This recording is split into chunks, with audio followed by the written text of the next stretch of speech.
السلام علیکم۔ وزیر اعظم آج ایوان میں آئے اور یہ بھی ایک خبر ہے کہ وہ ایوان میں تشریف لائے اور آج تقریر کی۔ تقریر اگر بحثیت مجموعی کہا جائے تو بحثیت مجموعی اچھی تقریر تھی۔ بہت ساری چیزیں سیاسی لیڈر جب تقریر کرتے ہیں تو وہ مکمل حقائق سے آگاہ نہیں کرتے، اپنی اچھی چیزیں بیان کر کے دوسروں کی برائیاں گنوا کے وہ چلتے بنتے ہیں، اور عام طور پر یہی ہوتا ہے۔ یہ کوئی نئی بات بھی نہیں تھی، اور عمران خان صاحب نے بھی اس سے ہٹ کے کچھ کیا نہیں۔ ایک جملہ جو انہوں نے بولا، شاید اس کے اوپر بہت زیادہ ان کی حکومت کو غور کرنے، سمجھنے اور عمل پیرا ہونے کی ضرورت ہے۔ انہوں نے کہا کہ وزیر اعظم قوم کا بڑا ہوتا ہے اور قوم اس کے بچوں کی طرح ہوتی ہے۔ یہ نیب والے اور یہ جو کچھ کر رہے ہیں، یہ میرا مقصد نہیں ہے کہ میں پکڑ کے کسی سے بدلہ لوں یا کچھ کروں۔ اگر اس چیز کو عمل پیرا ہونے شروع ہو جائیں تو اس ملک سے بے یقینی کا خاتمہ ہو سکتا ہے۔ وزیر اعظم پاکستان منتخب ہوتا ہے پورے پاکستان میں ایک ووٹنگ پروسیس سے، اور اس انتخاب کے بعد وہ چاہے کوئی پیپلز پارٹی کا ووٹر ہے، چاہے کوئی نون کا ہے یا کسی اور سیاسی جماعت کا ہے، سب کے لیے وزیر اعظم عمران خان ہی ہے۔ تو کہیں مسئلہ ہو، کوئی مسنگ پرسن کا ہو، کسی کے ساتھ زیادتی ہو، اس میں یہ نہیں دیکھنا پڑتا کہ یہ پارٹی کس کا ہے، وہ پاکستانی شہری ہے، اور وہ توقع رکھتا ہے کہ وہ اس کی داد رسی کے لیے وزیر اعظم جو ہے آگے بڑھیں گے اور اس کا مسئلہ حل کریں گے۔ جو اکنامک ڈیٹا جس کے اوپر کچھ عرصے سے ہمارے وزیر اعظم صاحب بار بار نمبر دہراتے ہیں اور اس کے اوپر وہ اٹک گئے ہوئے ہیں، اس سے ایک سٹیپ آگے چلنے کی کوشش نہیں کر رہے۔ ایک ان کا فگر بڑا پسندیدہ ہے، وہ کہتے ہیں جب انہیں حکومت ملی تو 30,000 ارب کا قرضہ تھا۔ اب 30,000 ارب اگر ہم پبلک سیکٹر اور پرائیویٹ سیکٹر کی لائبلٹیز ملا دیں تو پھر وہ تقریباً 30,000 کا نمبر بن جاتا ہے مجموعی طور پر۔ وہی ڈیفینیشن اگر پاکستان تحریک انصاف کی حکومت کے اوپر لاگو کریں تو وہ 30,000 سے بڑھ کر تقریباً 43,000 ارب کے اوپر پہنچ چکا ہے، اور پاکستان کی ہسٹری کے اندر کوئی ایسا عرصہ نہیں گزرا، لیس دین 2 ایئرس کا عرصہ ہے، یہ 5 سال کا بھی نہیں گزرا شاید اس طرح۔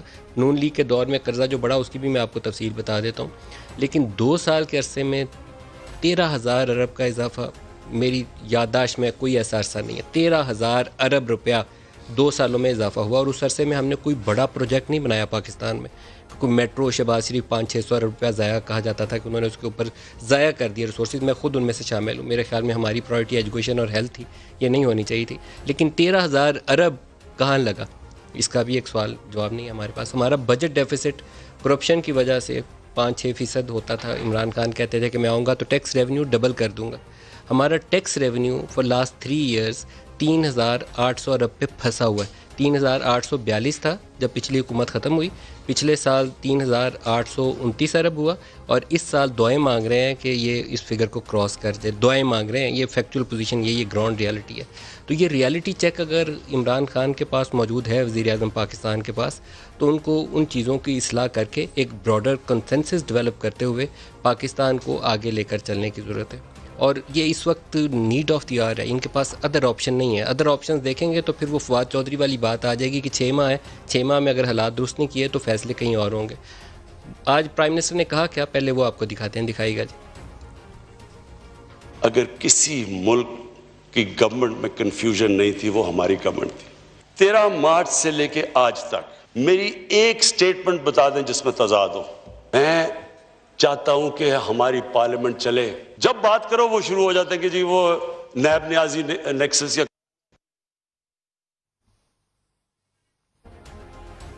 اچھا، یہ ہم آپ کو بیان پورا نہیں سنوا سکے، دوبارہ کوشش کریں گے، due to some technical error وہ ہم پورا پلے نہیں کر سکے۔ ہمارے پاس جو مہمان ہیں ان کا آپ سے تعارف کرواتا ہوں۔ اسلام آباد اسٹوڈیوز میں ہمارے ساتھ ہیں ملکہ بخاری، اور ساتھ ہیں ہمارے دانیال عزیز صاحب ہیں پاکستان مسلم لیگ نواز سے۔ دونوں کو خوش آمدید کہتا ہوں۔ ناز بلوچ صاحب پاکستان پیپلز پارٹی سے بھی ہمارے ساتھ ہیں۔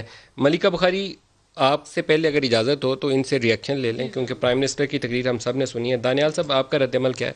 مجھے اس بات کی تھوڑی سی پریشانی ہوئی ہے کہ انہوں نے گنوائی تو بہت ساری چیزیں ہیں، لیکن اس میں کوئی ایک بھی ایسا حل کی طرف انہوں نے نہیں بتایا۔ مثلا مجھے وہ بہت پریشان اور تھوڑے بہت گھبرائے ہوئے لگے ہیں کہ دوسروں کو تو کہتے ہیں کہ گھبرانا نہیں ہے، لیکن پہلی دفعہ انہوں نے کہا کہ میری کوئی ذاتی مخالفت نہیں ہے۔ یہ وہی عمران خان جو کہتا ہے کہ میں تمہیں رلاؤں گا، میں تمہیں جیل میں ڈالوں گا، تمہاری اے سی نکالوں گا، فلانا کروں گا، وہ ٹون جو ہے بڑی بدلی ہوئی ہے۔ آپ کے خیال میں ایسا کیوں ہوا؟ میرے خیال میں وہ ٹوٹلی فرسٹریٹ ہو چکے ہیں، ان کے پاس سلوشنز کوئی نہیں ہے۔ یہ کہہ دینا کہ جی آئی پی پیز کی رپورٹ بھی آ گئی ہے، شوگر کی رپورٹ بھی آ گئی ہے، اور اپنی فرسٹریشن کا اظہار کرنا کہ جی محکمے ساتھ ملے ہوئے، تو یہ کوئی نئی بات ہے۔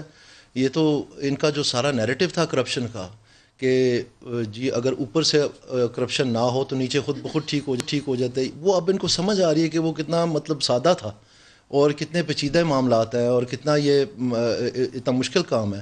تو اس سادگی کا جو خمیازہ ہے وہ ساری قوم اب بھگت رہی ہے، اور میرے خیال سے یہ بڑا آسان ہے اکانومی کے بارے میں کہ ماضی کی حکومت پہ ڈال دیں. دیکھیں پاکستان مسلم لیگ نون نے نہیں کہا تھا پی ٹی آئی کو کہ آپ سرمایہ پاکستان میں آج انہوں نے ڈیبیٹ کی بات کی, سرمایہ پہ بھی آتے ہیں. نہیں ایک منٹ, وہ آپ نے اکانومی ریئیکشن پوچھا نا, دو جملے اور. ان کو کسی نے نہیں کہا تھا, ان کو کسی نے نہیں کہا تھا کہ آپ جو ہیں یہ کتنا ہو گیا سرکولر ڈیٹ, یہ اوورسیز پاکستان, نہیں میں ان کے انیشیٹوز کی بات کر رہا ہوں. وہ انیشیٹو تو ٹھپ ہو گیا نا کیونکہ سرکولر ڈیٹ ڈبل ہو گیا. میں یہی آپ سے, نہیں سرکولر ڈیٹ کی وجہ سے ٹھپ نہیں ہوئے. آپ مجھے بتائیں سرکولر ڈیٹ کا ڈیم کے ساتھ کیا تعلق ہے؟ ڈیم فنڈ چندے سے بننا تھا تو وہ سارا ٹھپ ہو گیا. پھر انہوں نے انویسٹمنٹ بانڈ بنایا اوورسیز پاکستانیز کے لیے, وہ سارا ٹھپ ہو گیا. مطلب چندے کے ذریعے ہی سارا ملک چلنا ہے, چندوں کے ذریعے ملک نہیں چلتے ہوتے. اور اسی طرح سے آپ دیکھیں ان کی ٹیم جو ہے وہ زیدی صاحب تو بھاگ گئے, ان کا ٹارگیٹ تو بہت پہلے سے ہی ختم. کون بھاگ گیا؟ وہ جو بیمار ہوئے تھے, ایف بی آر کے چیئرمین جو لائے تھے بڑے دھوم دھام سے کہ جی انہوں نے پتہ نہیں کیا کرنا ہے. وہ اچھے آدمی تھے لیکن حفیظ شیخ صاحب کے ساتھ ان کی نہیں. اسی طرح سے ان کے تمام جو ہیں آپ دیکھیں, حفیظ شیخ صاحب کو چھوڑیں, انہوں نے اپنا گیس کا وزیر بدل دیا کہ اس نے ساروں کے نرخ خراب کر دیے, اس کو کہیں اور لگا دیا. انہوں نے اپنا فنانس منسٹر نکال دیا کہ فنانس خراب کر دیا, اس کو پلاننگ میں لگا دیا. انہوں نے اپنا ہیلتھ منسٹر نکال دیا کہ اس نے کرپشن کیا, اس کو سیکرٹری جنرل بنا دیا. میرا مطلب ہے میں آپ کو کیا کیا گنواؤں, یہ صرف وزیر نکالنے کے لیے سارا کچھ. اس کا مطلب ان کے پاس سمتی کوئی نہیں ہے, کوئی سر پیر ہی نہیں ہے ان کا, اور ان کو کچھ پتہ نہیں ہے. وہ کیا وہ بیچارے خسرو بختیار کو اب تیسری میرے خیال میں وزارت مل گئی ہے. پہلے پلاننگ میں تھے, پھر وہ چلے گئے ایگریکلچر میں, فوڈ سیکورٹی میں, اب وہ چلے گئے اکنامک شوگر کی رپورٹ کی وجہ سے ان کی وزارت بدلنی پڑی. نہیں, اس شوگر کی رپورٹ سے اس سے پہلے ہو چکا تھا. سو میں آپ کو یہ کہنا چاہ رہا ہوں کہ یہ بالکل جو ہے نا ایک بیرا روی کا شکار ہو چکے ہیں. انہوں نے اپنا انویسٹمنٹ منسٹر نکال دیا. پاکستان کو انویسٹمنٹ کی ضرورت ہے, اب کوئی سمجھ نہیں آ رہی کہ کون ہے ادھر, کیا ہو رہا ہے. میرا مطلب ہے آپ ذرا گنے نا جی, 2 سال میں انہوں نے کیا غدر مچایا اپنے آپ کے ساتھ ہی, باقیوں کو تو چھوڑے, وہ تو ہے ہی ہے. تو ان کے پاس کوئی سمت نہیں ہے. اور بجٹ میں بھی میں آپ کو فرینکلی بتانا چاہتا ہوں کہ یہ جو بجٹ پاکستان کو چاہیے تھا, جو پرو امپلائمنٹ ہو, جو پرو ایس ایم ایز ہو, جو پرو ایگریکلچر ہو, جو ہمارے اسٹرانگ پوائنٹس ہیں, اس میں کچھ بھی نہیں نظر آ رہا, بالکل کچھ نہیں. آج پرائم منسٹر نے ڈیبیٹ کی بات کی جی, اور میرے خیال میں ایک پازیٹیو بگننگ ہو سکتی ہے اگر یہ آگے بڑھ جائے. اگر بگ ایف ہے, کیونکہ ابھی بھی مجھے شک ہے کہ آگے بڑھے گی. آپ کو لگتا ہے کہ یہ ایک اچھی چینج آ سکتی ہے؟ بالکل بھی نہیں چینج آنی جی. یہ ٹوٹلی فرسٹریشن کا شکار ہو چکے ہیں.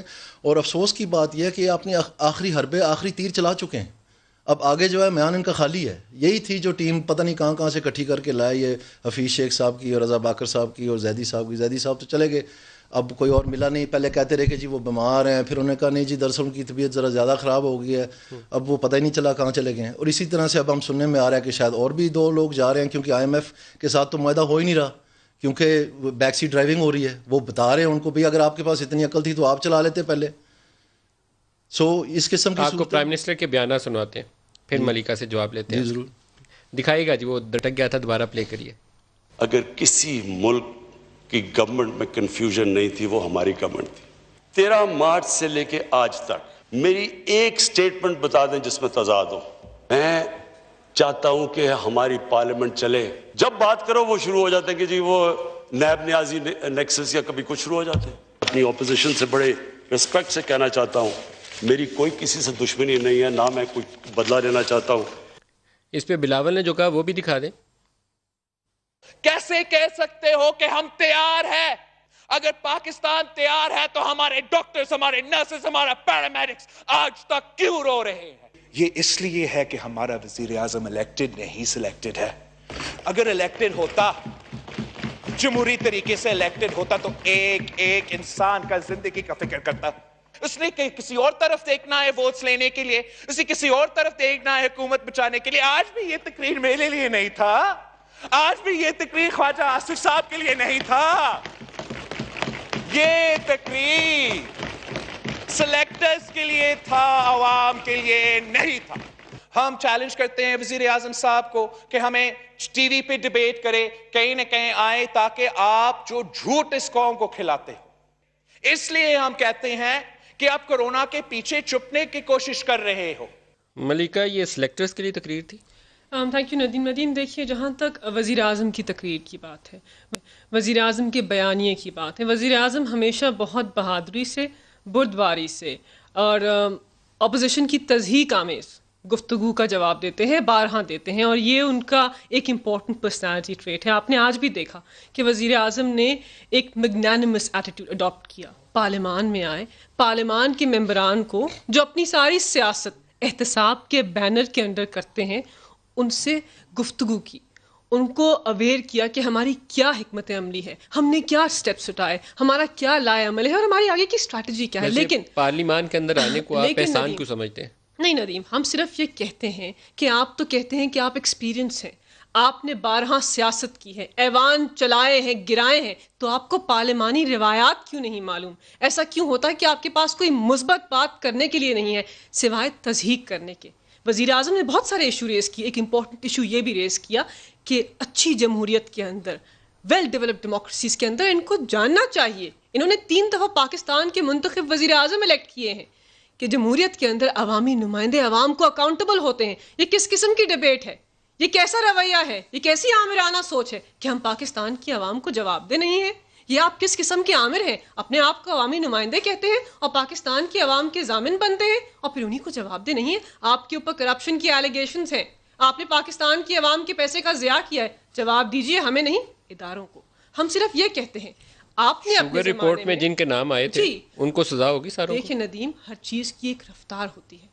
انہوں نے 29 ارب کی سبسڈی دی, ہم نے 2.5 ارب کی. انہوں نے انکوائری کروائی, اس لیے پہلے ان کو سزا ہونی چاہیے, آپ کو بعد میں ہونی چاہیے. نہیں, یہ کروا نہیں سکتے. تو پرائم منسٹر نے جو جملہ بولا تھا اس کے اوپر بڑا اچھا جملہ انہوں نے بولا. انہوں نے کہا ہم سے دباؤ میں آ کے وہ 3 ارب کی سبسڈی, ہم تو نئے نئے آئے تھے, دباؤ میں آ کے ہم سے سبسڈی. ہم کہہ رہے ہیں کہ ایک سسٹم تھا جس کو مافیاز کنٹرول کرتے تھے, جس کو کارٹیلز کنٹرول کرتے تھے. ارے بھائی وہ بیٹھے ہوئے ہیں نا, اس کی کسی نے نشاندہی نہیں کی. ہم تو کہہ رہے ہیں پہلے انکوائری رپورٹ پبلش کیا, آپ تو ندیم جانتے ہیں پروسیس ہے, پھر فورینسک آڈٹ کی رپورٹ پبلش کی, غلطی کا تعین کیا, اور ہم آپ کو بتا رہے ہیں جن کو آپ 100 دن کے لیے, جن کو 100 دن کے لیے آپ نیب کی ریاست میں ڈالتے ہیں, ہم نہیں ڈالتے. وہاں وہ پروسیس کہاں جاتا ہے؟ میں کریکشن کر دوں, ہم نہیں ڈالتے. کون ڈالتا ہے؟ دیکھیں, اس پاکستان کے قانون کے تحت سیکشن 24, ان کی پارٹی نے جس قانون کو بڑا فروغ دیا, جس قانون کو پاکستان مسلم لیگ نواز نے سیاسی انتقام کے لیے استعمال کیا, اسی قانون کے تحت نیب چیئرمین ان کے لوگوں کو آپ تو خود لا ایکسپرٹ ہیں, ان سے سوال جواب. کالا قانون کس کو کہتے ہیں؟ دیکھیے, ہم کہتے ہیں کہ نیب کی ترمیم ہونی چاہیے, یہ بلا تفریق احتساب ہونا چاہیے. آج ان کو جو جیلوں میں ڈالے گا دیکھیں اس طریقے سے, کل دوسری باری بھی آپ کی بھی آئے گی, یہ ذہن میں رکھیے گا. دیکھیں, کوئی بھی قانون کسی سیاسی وابستگی کے اوپر بیس نہیں ہونا چاہیے. ہم تو کہتے ہیں, لیکن یہ نہیں ہو سکتا کہ ایک باڈی بنائیے اور احتساب کیجیے. آج جو اسمبلی کے اندر بحث ہوئی اور وزیر اعظم نے ڈیبیٹ کا تذکرہ کیا, آپ کو لگتا ہے کہ کچھ معاملات بہتری کی جانب بڑھ سکتے ہیں؟ بسم اللہ الرحمن الرحیم. ندیم ملک صاحب, پہلے تو افسوس کی بات یہ ہے کہ آج بیٹھ کر جو پارلیمان کی روایات کے اوپر ہمیں لیکچر دیا جا رہا ہے, کاش کہ تھوڑی سی, زیادہ نہیں, تھوڑی سی ہسٹری پڑھ لیں تو جس آئین پاکستان کے تحت پاکستان کا یہ ایوان چل رہا ہے, وہ آئین پاکستان دینے والی جو جماعت ہے پاکستان پیپلز پارٹی اور ذوالفقار علی بھٹو کی جو کاوشیں تھیں, وہ ان کی مرہون منت ہے. پھر آپ یہ بھی دیکھیں کہ جس جمہوریت کی آپ بات کر رہے ہیں اور جس جمہوریت کی وجہ سے آج آپ یہاں پہ بیٹھے ہیں ایوانوں کے اندر, تو یہ جمہوریت بھی آپ کو محترمہ بینظیر بھٹو کی قربانی کے بعد جا کے ملا ہے. تو جس پولیٹیکل پارٹی نے جمہوریت کے لیے جانوں کی قربانی دی, ان کو بھاشن نہیں دیا کرتے, ان سے سیکھتے ہیں. اور سیکھتے یہ ہیں کہ مشکل حالات میں ذوالفقار علی بھٹو کو پاکستان ملا, ملک 2 لخت ہو گیا تھا, لیکن ذوالفقار علی بھٹو نے نہیں کہا کہ مجھے کس حالت میں ملا ہے پاکستان. انہوں نے آپ کو آئین پاکستان دیا. ناز بلوچ پیپلز پارٹی کو ابھی کی اپنی کارکردگی پہ زیادہ توجہ دینی چاہیے. ذوالفقار علی بھٹو اور بینظیر بھٹو کی قربانیاں بہت اچھی ہیں, لیکن بار بار اس کے اوپر آپ کو زیادہ کرنے کی بجائے اپنا ابھی کا بتانا چاہیے کہ ہم نے یہ کیا. ندیم ملک صاحب نہیں, میری بات میں تو شروعات ہی کر لی, میں نے ابھی تو شروع ہی کیا ہے. ہماری دراصل پیپلز پارٹی کی تاریخ بہت زیادہ بڑی تاریخ ہے, ہسٹری اتنی ہے کہ میں آپ کو بتاتی چلوں, آپ کا پروگرام کم پڑے گا. پھر محترمہ بینظیر بھٹو کی قربانیاں آپ دیکھ لیں, ان کی جو ملک کے لیے سروسز ہیں. پھر آپ 2008 پہ آ جائیں, پیپلز پارٹی کو جس برے حالات کے اندر دہشت گردی کی لپیٹ میں ملک ملا, ہم روئے نہیں. ہم نے بینظیر انکم سپورٹ جیسا پروگرام دیا, جس سکسیسفل پروگرام کو آپ ایکسیپٹ تو کرتے ہیں, لیکن آپ میں اتنی اخلاقی جرت نہیں ہے کہ اس پروگرام کو شہید بینظیر بھٹو کے نام سے چلنے دیں. آپ اپنی تختیاں لگاتے ہیں. آپ یہ کرتے ہیں کہ انکم سپورٹ کے نام کو احساس تو کر دیتے ہیں, لیکن احساس آپ میں ذرا نہیں ہے, کیونکہ آپ نے پینشنرز کے اوپر رحم نہیں کیا, آپ نے جو سرکاری ملازمین ہیں ان کے اوپر رحم نہیں کیا. اگر میرے سوال پہ آ جائیں, جو ڈیبیٹ کی آج انہوں نے ذکر کیا کہ اس ایوان کے اندر بحث ہونی چاہیے, آپ کو لگتا ہے کہ اس ایوان کے اندر بحث ہو سکتی ہے, کوئی حل وہاں تجویز ہو سکتے ہیں, کوئی بلاول تجویز دے, خواجہ آصف بولے, دیکھیں ندیم ملک صاحب, it is very upsetting. To be very honest, Nadeem Malik Saab, it is very upsetting to see the parliament in this condition. جو ہم دیکھ رہے ہیں, ہمیں افسوس ہوتا ہے کہ قوم کے ٹیکس پیئر کے پیسوں سے چلنے والے پارلیمان کا یہ حال ہے کہ کوئی وزیر بیٹھا نہیں ہوتا, کوئی منسٹر نہیں ہوتا. بجٹ کی تقریروں کے اندر ایک سے ایک یا دو یا تین لوگ ان کے بیٹھے ہوتے ہیں, ورنہ کوئی نہیں ہوتا. اور حالت تو یہ ہے کہ کابینہ کے اندر بیٹھ کے لڑائیاں ہو رہی ہیں کہ اگلے وزیر اعظم کے لیے دو لوگ جو ہے وہ, یہ ہم تو نہیں کہہ رہے, ان کے اپنے وزراء کہہ رہے ہیں کہ کابینہ کے اندر دو بیٹھے ہوئے لوگ اپنے آپ کو اگلا وزیر اعظم تصور کر رہے ہیں. ان کے اپنے وزیر آ کے کہتے ہیں کہ جی جو ہے آپس کی لڑائیاں اتنی ہیں کہ شاہ محمود قریشی اور جہانگیر ترین کی لڑائی کی وجہ سے پارٹی کہاں سے کہاں پہنچ گئی ہے. اور یہ جو مافیاز کی بات کر رہے ہیں, وہ مافیا چینی چور سارے کابینہ کے اندر بیٹھے ہوئے ہیں. آج پیٹرولیم کی مجھے حیرت ہوتی ہے کہ یہ انٹرنیشنل آربیٹریشن کی باتیں کرتے ہیں. ان سے تو پیٹرولیم کمپنی, آئل کمپنیز کے ساتھ معاہدے طے نہیں ہو پا رہے. آج کراچی میں بجلی نہیں ہے. دانیال سے پوچھ لوں پھر دوبارہ آپ کی طرف آتا ہے. دانیال, معاملات آگے چلانے ہیں تو اسی جگہ سے, اسی ایوان سے حل نکلنا چاہیے. میں آتا ہوں دوبارہ آپ کی طرف. نہیں تو پھر معاملات وہ ہو جائیں گے جو فواد نے 2-4 روز پہلے ہمیں ڈرایا ہے کہ 5-6 ماہ ہیں, اس کے بعد پھر نہیں تو فیصلے کہیں اور ہوں گے. تو آپ لوگوں کو حل تو دینا پڑے گا. فیصلے تو ہوتے رہے ہیں جی, وہ بھی فیصلے ہوتے رہے ہیں, ادھر بھی فیصلے ہوتے ہیں. آدھا مسئلہ بھی یہی ہے. لیکن جو گورنمنٹ ان پاور ابھی کس کے ہاتھ میں ڈیسیژن میکنگ, جب وہ تو کوائٹ کلیئر ہے جی. آپ بلاول کی آپ نے خود تقریر سنوائی اور پوچھ میرے سے رہے ہیں, کمال کرتے ہیں. آپ بتا دیں کیونکہ کل خواجہ آصف نے کہا تھا کہ وہ این ڈی ایم, خواجہ صاحب نے بولا تھا شاید کہ این ڈی ایم اے کو دے دیں کہ بھائی کر لیں. میں متنازع بات نہیں کرنا چاہتا, میں صرف آپ کو یہ کہنا چاہتا ہوں کہ جو مثلا یہ مافیاز کی بات کرتے ہیں, اس میں کوئی شک نہیں کہ ایک لانگ ہسٹری ہے کہ انتظامیہ جو ہے وہ بگ بزنس کے ساتھ ان کا ایک انہولی نیکسس ہے, اور مختلف پالیسیز جو ہیں وہ اپنی مرضی کے بنواتے ہیں. اس میں بہت ساری وجوہات ہیں, لیکن اس کا حل اب کیا ہے؟ آبویسلی وہ جو اینٹی کرپشن والا نیریٹو پی ٹی آئی والا تھا وہ تو پٹ گیا, کیونکہ وہ خود کہہ رہے ہیں کہ ہم بے بس ہیں. کیوں پیٹا, اس کی وجوہات کیا ہے؟ وہ تو کہتے ہیں لا آپ کا, ابھی انہوں نے بھی کہا لا. وہ ایک سمپلٹنز پوائنٹ آف ویو تھا. میں آپ کو مثال دیتا ہوں. ہمارے دنیا میں جب اینٹی کرپشن کیمپینز چلتی ہیں تو وہ صرف پولیسنگ والا فنکشن نہیں ہوتا کہ آپ پکڑ دکڑ کریں, اس میں ایک انسینٹیوز کو بھی وہ انالائز کر کے دیکھتے ہیں. ہمارے ملک میں افسوس سے مجھے کہنا پڑتا ہے کہ ہماری انتظامیہ میں ابھی تک کمیونسٹ انسینٹیوز چل رہے ہیں, اور ہم ایک مارکیٹ کیپٹلسٹ اکانومی چلانا چاہ رہے ہیں پارلیمنٹری ڈیموکریسی میں. یہ دونوں چیزیں نائٹ اینڈ ڈے یہ نہیں چل سکتی اکٹھی. کیسز کنکلوڈ کیوں نہیں ہوئے؟ بڑے ہائی پروفائل کرپشن کے نام تھے نا, 150 ارب کی وہ فیک اکاؤنٹ تھی اور پتہ نہیں کیا کچھ تھا. کیسز جو ہے ایوب خان کے دور سے 4000 انتظامی افسر نکالے گئے تھے, یا کے 303 نکالے گئے تھے, بھٹو نے 1294, وہ جو 1300 سے مشہور. میں صرف دو بڑے آپ کو کیس بتاتا ہوں. میں ایک سیکنڈ, زرداری صاحب کے اوپر انہوں نے کہا 150 ارب کے فیک اکاؤنٹس ہیں. پھر وہ شہباز صاحب کے اوپر کہا کہ وہ بچوں کے ذریعے ہنڈی والا سے پیسے گھمائے. وہ کہاں گئے کیس؟ میں مثال میں نہیں جانا چاہتا, وہ بڑا آسان کام ہے. میں ایک اسٹرکچرل بحث کرنا چاہتا ہوں آپ کے ساتھ, کانٹینٹ بیسڈ. اس میں ہمارے جو یہ 22 گریڈ ہے, پے اسکیل جس کو ہم کہتے ہیں, یہ جب 1972 میں پے اینڈ پینشنز کمیشن بنا تو اس وقت 780 پے اسکیلز انہوں نے 26 پے اسکیلز میں ضم کیے تھے. اور بھٹو صاحب نے 1 اسٹروک آف دا پین کے ساتھ آ کے کہا تھا کہ مجھے کمپریشن ریشو 1:10 چاہیے. پے اینڈ پینشنز کمیشن نے ان کو کہا کہ روس میں جو سیمن ہے اور کیپٹن ہے نیوی کا, ان میں 1:99 کا فرق ہے, تو آپ کیوں ہمیں کہہ رہے ہیں کہ ہم 1:10 کا کریں؟ ہو نہیں سکتا. تو انہوں نے کہا all right I do it for you. تو انہوں نے گریڈ 23, 24, 25 اینڈ 26 ڈیلیٹ کر دیا. تو جو گریڈ 26 تھا اس کی 4000 تنخواہ تھی تھرو سروے اس وقت, اور گریڈ 22 جو تھا اس کی 1275 تنخواہ تھی.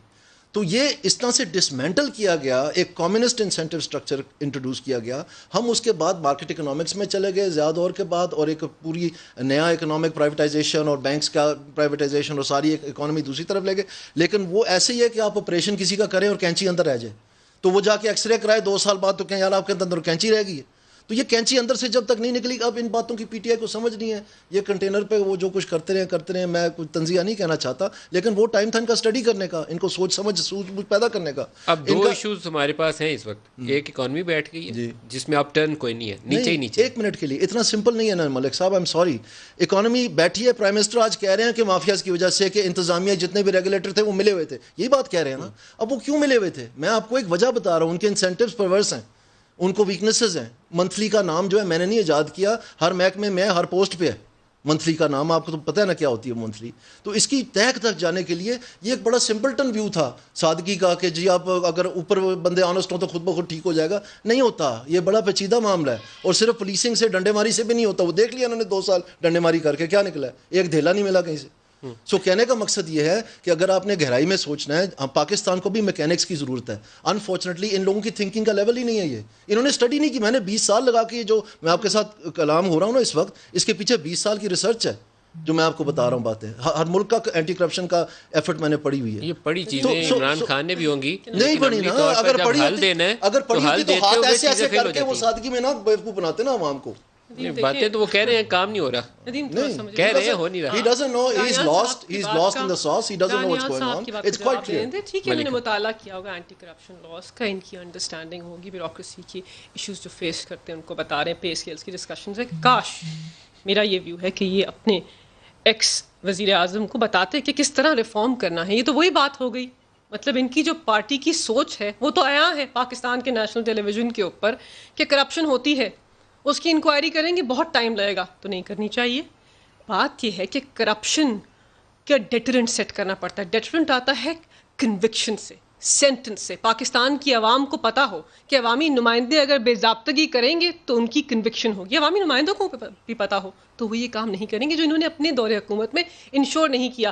جی کیس تو بہت لمبا چلتا ہے, آپ نے کیوں نہیں ایسے سسٹم کو ریفارم کیا جو کنوکشنز پروڈیوس کر سکے, جو وائٹ کالر کرائم کو انویسٹیگیٹ کر سکے. ایک بات تو یہ, چوری کی سزا ملنی چاہیے, بالکل ملنی لیکن آپ نے 2 سالوں میں پورا سسٹم بٹھا دیا. دیکھیں نہیں ندیم, اور پرائم منسٹر کو کراچی میں جا کے بزنس کمیونٹی کو اشور کروانا پڑا کہ آپ کے یہ لا میں امینڈ کر رہا ہوں جو آپ کو ہیرس کر رہا ہے. نہیں ندیم, دیکھیں احتساب کا عمل چلے گا, احتساب چلے گا, معیشت بھی چلے گی. پاکستان اس کے ساتھ مضبوط ہوگا. یقینی پیدا کرے, بے یقینی وہ پیدا کرنا چاہتے ہیں جو احتساب کے عمل میں یقین نہیں رکھتے. معیشت کی بات کر لیجیے, بیٹھ گئی ہے, کولیپس کر گئی ہے. دیکھیں یہ کہتے ہیں سب کولیپس کر گیا.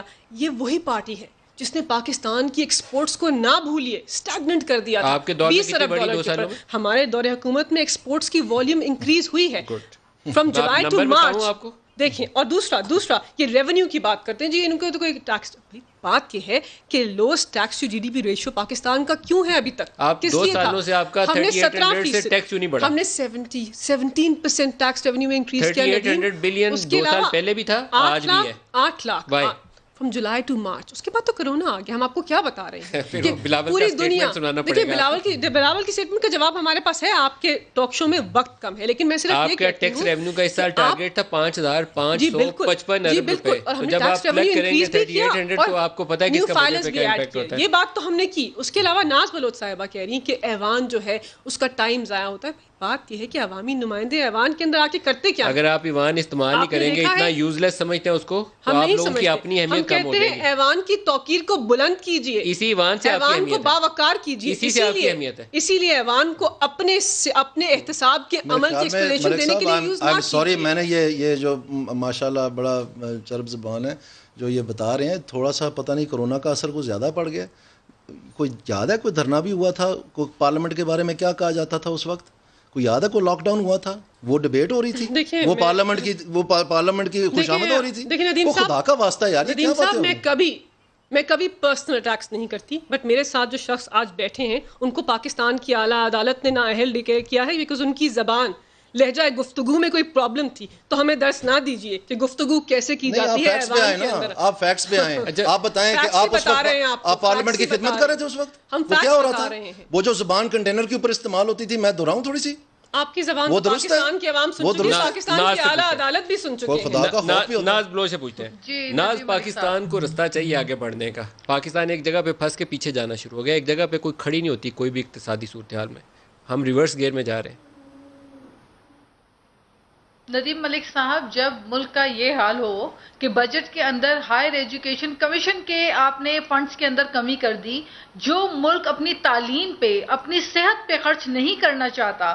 ایک کرونا وائرس کی وبا ایک ایسی وبا ہے جس میں دنیا بھر کے اندر لوگوں نے اپنے ہیلتھ بجٹ کو انکریز کیا ہے, اپنی جی ڈی پی کا کوئی 20% ڈال رہا ہے ہیلتھ میں, کوئی 10% ایڈ کر رہا ہے.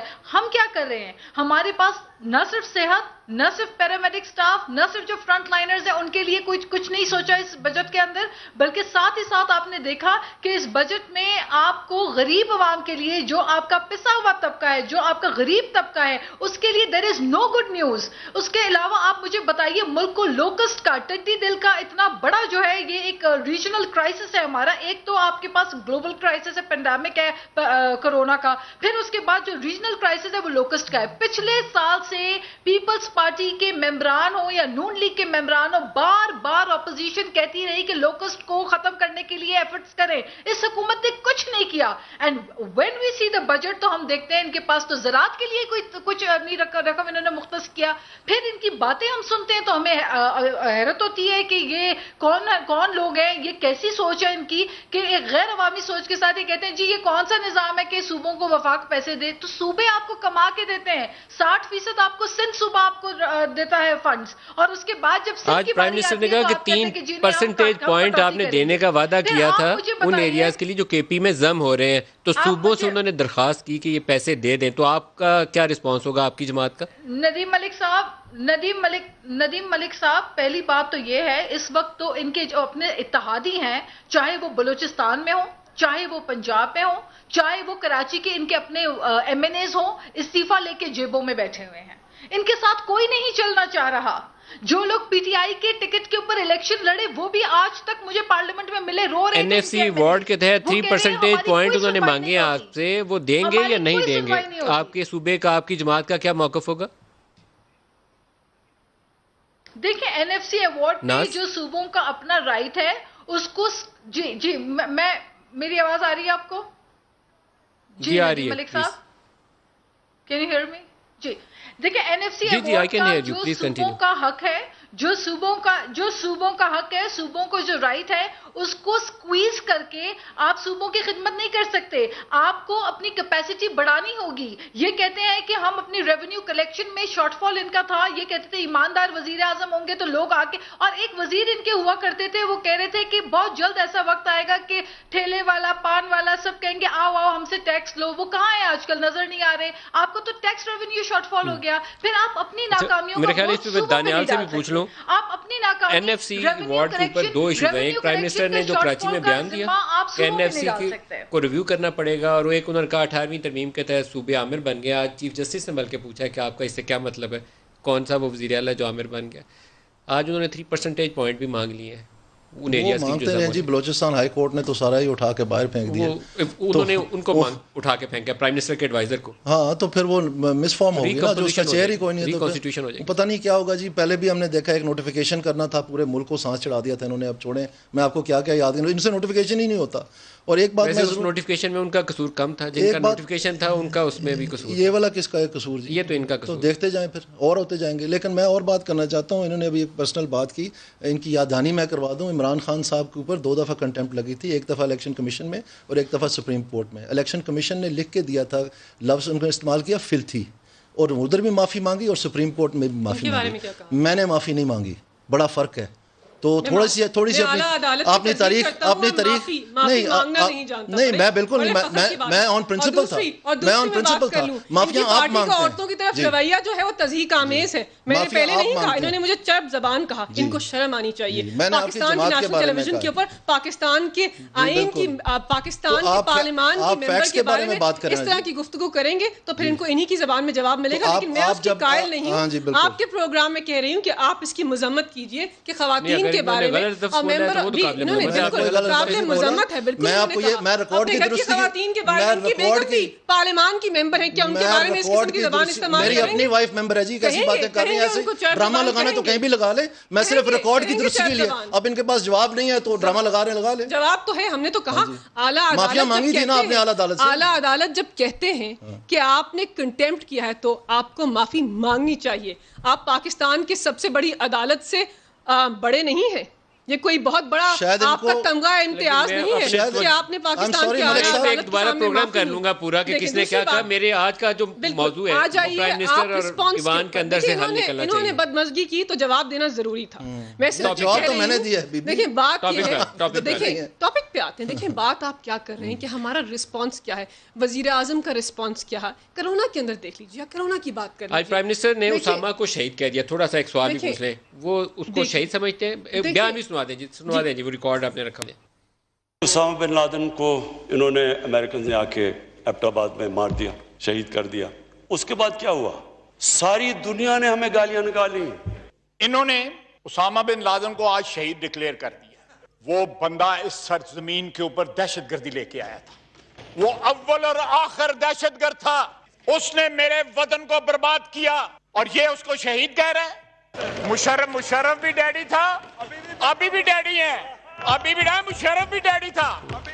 تو ہم اس کو دہشت گرد بولیں یا شہید کہہ رہے ہیں کہ بولیں؟ آپ ایک ورڈ کو سیاق و سباق سے نکال کر پیش نہ کیجیے. آپ عمران خان صاحب کے سارے انٹرویوز کا مطالعہ کیجیے, ان کے سٹانس کا مطالعہ کیجیے, سمجھیے کہ وہ کیا کہہ رہے تھے. اس کانٹیکس کو تو وہ خود ایکسپلین کر سکتے ہیں. ہم صرف یہ کہہ رہے ہیں, دیکھیں انہوں نے بارہا کیا کہا ہے, ان کا اس کے اوپر سٹانس کیا ہے, کیا پوزیشن کیا ہے. شہید بولوں یا اس کو یہ بولوں کہ دیکھیں ہم کیا کہتے ہیں, ہم کیا کہتے ہیں. آپ جو کہیں گے میں وہ بول دوں. نہیں, ہم کیا کہتے ہیں, نیشنل پالیسی کیا ہے ہماری. دیکھیں پاکستان تحریک انصاف کی یا پاکستان کی کیا پالیسی ہے. ہم کسی بھی دہشت گرد کو کنڈیم کرتے ہیں, ہم کیا کہتے ہیں, لیکن اس وقت آپ ایک ورڈ کو انٹائر اسپیچ میں سے نکال کر اگر اس طرح پیش کریں گے تو اس سے وہی ڈرائیو کریں گے جو آپ کرنا چاہتے ہیں. دانیال صاحب آپ اس کو کیا کہتے ہیں؟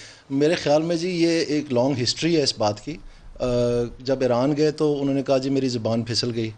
جب وہ ملیشیا گئے تو انہوں نے کہا جی میری زبان پھسل گئی. جب امریکہ گئے تو انہوں نے کہا جی میری زبان پھسل گئی. یہاں تک کہ فضل الرحمان نے فائنلی کہا کہ یہ پتہ نہیں ہوائی چپلوں کے بارے میں تو ہم نے سنا جگہ جگہ پھسلتی ہیں, لیکن یہ اللہ جانے کیسی زبان ہے.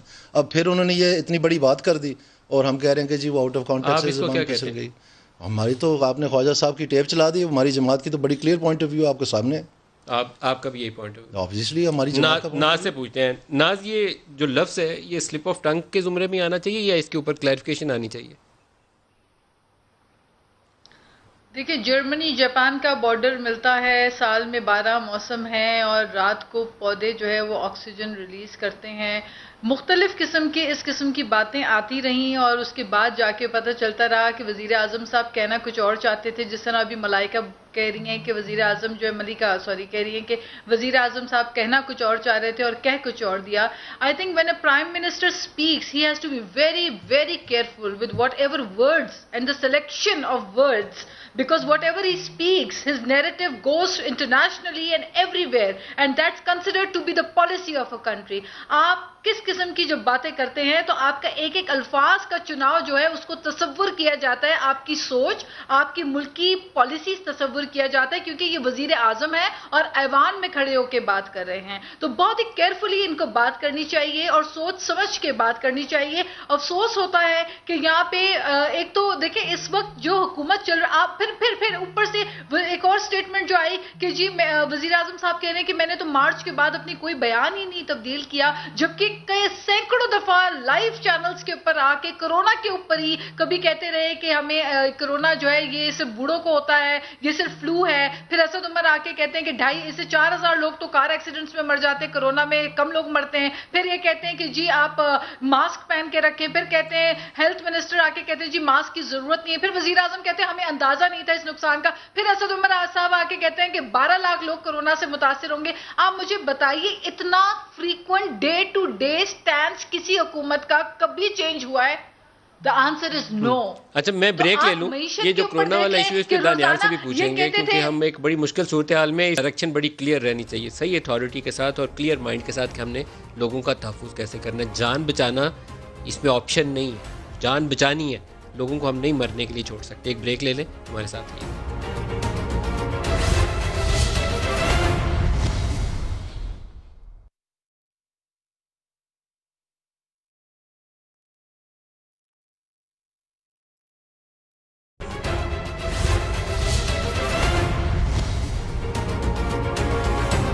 پروگرام میں دوبارہ خوش آمدید کہتے ہیں. 148 ڈیتھس رپورٹ ہوئی ہیں گزشتہ 24 گھنٹے کے اندر ڈیو ٹو کورونا, اور ایک چیز جو درست نہیں ہوئی ہے وہ یہ ہے کہ ہمارے ٹیسٹ 31,000 پہ چلے گئے تھے، وہ 21,000 پہ آ گئے. ہمیں یہ کیپیسٹی 50-60 ہزار پہ لے جانے کی ضرورت ہے.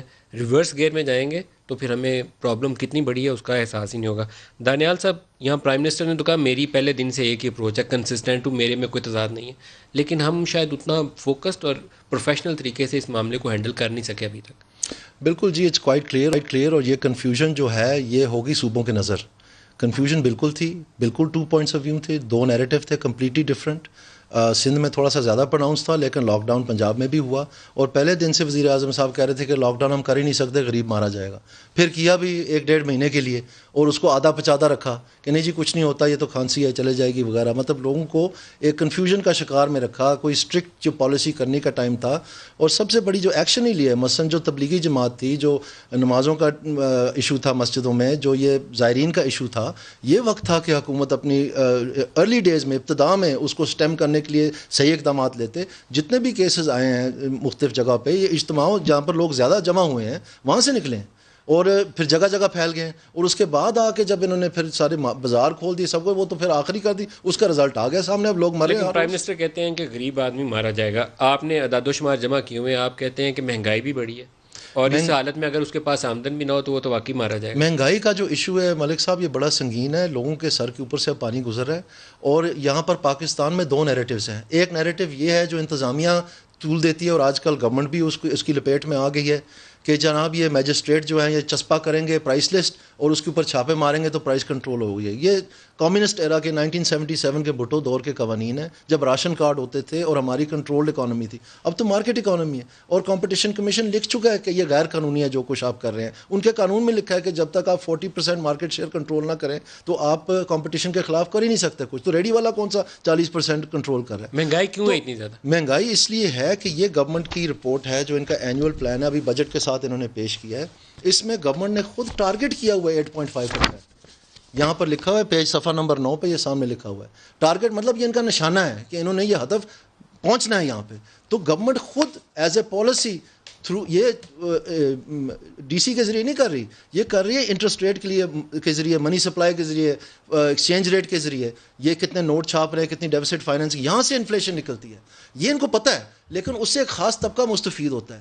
تو وہ عوام کو ایک سٹوری بتاتے ہیں، ایک شکل بتاتے ہیں، اور کاغذوں میں اپنی زبان میں جو IMF کے ساتھ ہے، جو آپس میں ہے، جو اسٹیٹ بینک کی ہے، وہ بالکل مختلف ہے. ملکہ دیکھیں ندیم، عوام کو حقائق دینے کی بات ہو رہی ہے. کیوں نہیں عوام کو ہم بتا رہے کہ پہلی دفعہ پاکستان کی اکانومی کے اندر توازن پیدا ہوا ہے. پہلی دفعہ کسی وفاق کی حکومت نے اسٹیٹ بینک سے بوروئنگ نہیں کی. انفلیشن کی افراط زر کی بات کریں، ہم نے اعتراف کیا تھا کچھ مہینے پہلے کہ افراط زر بڑی ہے، اس کو نیچے بھی لے کے آئیں. اب ٹارگٹ کو پڑھنے کا اپنا رویہ ہے. یہ سمجھتے ہیں کہ ہم اس لیے یہ لکھ رہے ہیں کیونکہ ہم نے اس کی طرف جانا ہی جانا ہے. ہم کہتے ہیں کہ ہم اس کو کراس نہیں کریں گے، یہی ہمارا ٹارگٹ ہے. دیکھیں، دوسری بات یہ کہ اکانومی کے اور بھی بہت سارے حقائق ہیں جس سے ہم منہ نہیں پھیر سکتے. وہ ہے پاکستان کا سرکولر ڈیٹ، گردشی قرضہ. یہ کہتے ہیں انفلیشن کیوں بڑھی؟ بھائی آپ نے پاکستان کے اوپر اتنی ایکسٹرنل بوروئنگ کی، روپی کے اوپر اتنا، آپ کو معلوم ہے آپ کے دور میں کتنا اوپر دیکھیں ہم بتا رہے ہیں. دیکھیں ان کے دور حکومت میں 1300 ارب کا یہ ہمارے پاس چھوڑ کے گئے، 450 ارب کا انہوں نے لے لیا پاکستان پیپلز پارٹی سے ان کے دور حکومت میں. کتنے معلوم ہے؟ ہم نے اس کو بڑھایا، دیکھیں وہ تو بڑھتا گیا، ڈبل ہو گیا، لیکن اس کو 10 ارب سے ہر مہینے ریڈیوس بھی کیا. ریڈیوس نہیں ہو رہا. I'll tell you why Nadeem, because گردشی قرضہ جو ہے اس کی پرابلم کیا ہے کہ آپ نے مہنگی بجلی، ہم نے نہیں وہ کانٹریکٹ سائن کی، مہنگی بجلی پروڈیوس کی، مہنگی بجلی، اور اس کو آپ کو جو سستا ہے، دیکھیں سستا آپ اس کو بیچتے ہیں. میری بات سیکنڈ کر رہے ہیں. اگر یہی بات ہے تو پھر آپ لوگوں کو گرفتار کیوں کر رہے ہیں؟ ان کے دور حکومت میں، پیپلز پارٹی کے دور حکومت میں یہ ہوا. ہم صرف اس کی نشاندہی کر رہے ہیں. اچھا ٹھیک ہے، لیکن اس کا جواب نہیں ہے کہ آپ لوگوں کو گرفتار کیوں کر رہے ہیں پھر یہ 1977 کے قوانین. اس کے علاوہ ایک اور امپورٹ، زراعت پہ، لاسٹ پوائنٹ، زراعت پہ بات ہو رہی کہ جی انہوں نے زراعت کے لیے کچھ نہیں کیا. 10 ارب تو ہم نے زراعت کے لیے دیے، 50 ارب کسان کو دیے، 180 ارب خوراک اور توانائی کے لیے دیے، اور 69 ارب آبی وسائل. ناز بلوچ سے بھی یہ مہنگائی والی بات آج پرائم منسٹر نے بہت کریڈٹ کے طور پہ بتایا کہ اسٹیٹ بینک سے ہم نے قرضے نہیں لیے. ان کی حکومت نے پہلے سال میں لارجسٹ بورنگ اسٹیٹ بینک سے کی تھی، اور پھر IMF سے ایگریمنٹ کے تحت ہم نے اسٹیٹ بینک سے بارو کرنا بند کر دیا. اب ہم کمرشل بینکوں سے بارو کرتے ہیں. تو بس اور کچھ نہیں ہم نے کیا، یہ ہم نے ایک کام کر کے دکھایا. لیکن پوسٹ کرونا یہ جو آخری کوارٹر چل رہا ہے اس سال کا، اس میں مہنگائی کا بھی دباؤ ہے، لوگوں کے پاس روزگار بھی کوئی نہیں ہے, آمدن بھی کوئی نہیں ہے, بے روزگاری بڑھ گئی ہے. تو ایک کرائسس لائک سچویشن ہے, جان بھی بچانی ہے اس کو, اکانومی بھی بچانی ہے اس کی, ایک ہر شخص کی. کیا کرنا کیا چاہیے, کچھ سولوشن دیں گے آپ؟ جی ندیم ملک صاحب, بات یہ ہے کہ 5.8 پہ ملی ہوئی جی ڈی پی ان کو ملی تھی. یہ کہتے تھے چور ڈاکو اور ڈکیت ہیں وہ, اور اس کے بعد اب یہ بلومبرگ کی اپنی رپورٹ آئی ہے جس کو بڑا یہ ہائی لائٹ کرتے ہیں اور بڑا ریجوائس کرتے تھے بلومبرگ کی رپورٹ کو. آج وہی بلومبرگ کی رپورٹ کہہ رہی ہے کہ اس حکومت نے سوائے انویسٹیگیشن کے اور اپوزیشن کو الجھانے کے انہوں نے کوئی کام نہیں کیا, اور اکانومی کو ایک ڈسٹریسفل موڈ پہ جا کے کھڑا کر دیا, which is right, which is true. Reality یہ ہے کہ 5.8 سے جی ڈی پی آپ -2 پہ لے گئے. آپ نے پچھلی دفعہ جھوٹ بولا قوم کو, آپ نے 3.3 کے انڈیکیٹرز دے کے بجٹ فلور پہ کھڑے ہو کے جھوٹ فائنانس منسٹر نے کہا, اور پتا چلا کہ that time it was 1.9 G D P تھی. 1% جی ڈی پی ڈراپ ہونے سے 25 لاکھ لوگ بے روزگار ہوتے ہیں. اس حساب سے 2 کروڑ لوگ تو آپ کرونا وائرس سے پہلے بے روزگار کر چکے ہیں. پھر اس کے بعد آپ مجھے بتائیے قرضوں کی بات, اسٹیٹ بینک والی بات آپ نے بڑی امپورٹنٹ کہی کہ یہ کہتے ہیں جی ہم اسٹیٹ بینک سے قرضے نہیں لے رہے. جناب وہ تو آئی ایم ایف کی شرط و شرائط تھی, کمرشل بینکوں سے تو برابر آپ نے پیسہ لیا. 30,000 ارب پہ آپ کو ملک ملا تھا, قرضوں کا بوجھ آپ پہ تھا اس وقت ملک پہ. آپ کو حکومت ملی 2 سال کے اندر 43,000 ارب پہ آپ اٹھا کے لے کر چلے گئے. پھر آپ اس سپیڈ کے ساتھ جاتے ہوئے چلے, کوئی آپ نے ہاؤسنگ اسکیم بنا دی ہوتی جو 50 لاکھ گھر بنانے تھے, یا آپ نے کارخانے کھولے ہوتے, تو ہم مان بھی لیتے کہ چلے بھی قرضے انہوں نے اتنی تیزی سے اس لیے لیے. ڈالر آپ کو کہاں ملا تھا, سولوشن کیا ہے؟ سولوشن یہ تو ایک اسیسمنٹ ہوگی نا صورتحال کی. سولوشن کیا کریں ندیم ملک صاحب؟ Nadeem I am coming up to the solution. اور ایک عام انسان کی جو میں زبان بات کروں تو بات یہ کہ 5 روپے کی جو روٹی تھی وہ آپ نے 15 روپے کی کر دی ہے. جس قد رکے ہوئے اور بچوں کی آپ بات کرتے تھے میل نرشمنٹ کی, اس پہ تو آپ کا فوکس یہ ہے. تو پھر مجھے بتائیے کہ ان کی کون کون سی چیزوں کے اوپر ہم بات کریں. سولوشن یہ ہے کہ چونکہ یہ حکومت جو ہے اس کے بارے میں ان کے اپنے ماشاءاللہ جو وزراء ہیں, ان کے اپنے کابینہ کے جو ممبران ہیں, اور ان کے اپنے اتحادی جو کچھ بول رہے ہیں, اور جو بھانڈا انہوں نے پھوڑ دیا ہے آ کے بیچ چوراہے کے اوپر, جو حکومت کی جو اندرون خانہ ناکامیاں یہ کھل کے بتا رہے ہیں, اس کے بعد میں سمجھتی ہوں کہ اس حکومت میں تو اخلاقی طور پہ اگر تھوڑی سی بھی احساس ہوتا عوام کا, تو اتنے جھوٹ پہ جھوٹ کون سے دھوکہ, معیشت کو تباہ کرنے کے بعد میرا خیال ہے سولوشن یہ کہ ان کو تو خود ہی اپنا مستعفی ہونا چاہیے. جو سب سے امپورٹنٹ چیز ہے وہ یہ ہے کہ مہنگائی کو یہ کا روک تھام کریں. یہ جھوٹ بولنا بند کریں عوام کے ساتھ کہ یہ میجسٹریٹ نے چھاپے مار کے کرنا ہے, اور یہ چسپا کر کے پرائس لسٹ, اور یہ جو کیمرہ لے کے گھسے ہوتے ہیں کچھ اینکر پرسن نیا نام کمانے کے لیے کہ جی یہ بوریاں ہم نے پکڑ لی ہیں. جی ابھی چینی کتنی یہ چلیے اینٹی ہارڈنگ کیمپین, ابھی چینی کی قیمت اور بڑھ گئی ہے, 80.66 ہو گئی ہے ابھی ایس پی آئی وہ بھی. سو یہ بات سراسر غلط ہے. ہاں یہ ضرور کر سکتے ہیں کہ اپنا بجٹ ایسا بنائے, کورونا میں لوگوں کی سب سے بڑی مدد ہوگی کہ آپ انفلیشن فری بجٹ بنائیں. آپ یہ جو ٹارگٹ جو لکھا ہوا ہے 8.5 اس کو کم از کم 2 کر دیں تو لوگوں کا بہت فائدہ ہو جائے گا. جب یہ کرنے کو جائیں گے پھر ان کو یہاں ہوگا کہ ایکچولی کون کس سے فائدہ اٹھا رہا ہے اور کون چیخ رہا ہے. عوام تو نہیں چیخے گی پھر. بالکل اسٹریٹجی یہ ہے کہ ہم نے پاکستان کی عوام کے لیے ایک ایسا بجٹ دیا جس کے اندر نئے ٹیکسز ہم نے نہیں لگائے. 70,000 ملین ہم نے کرونا کے لیے رکھے ہیں, اس کے علاوہ 1200 ارب اس سے پہلے آپ جانتے ہیں تاریخی بجٹ ہم نے عوام کو دیا, تاریخی پیکج عوام کو دیا تھا پاکستان کی غریب عوام کے لیے, تاکہ وہ اس وبا کے اثرات سے بچ سکے. تو ہماری اسٹریٹجی یہی ہے کہ پاکستان کی عوام کو وبا سے بچانا ہے, اور بھوک اور غربت سے بھی بچانا ہے, اور معیشت کو بھی. ملکہ بخاری, انفلیشن از اے ٹیکس, مہنگائی ٹیکس ہوتا ہے غریب کے اوپر. ناز بلوچ آپ کا بھی شکریہ. آج کے لیے اتنا ہی, اجازت دیجیے. خدا حافظ.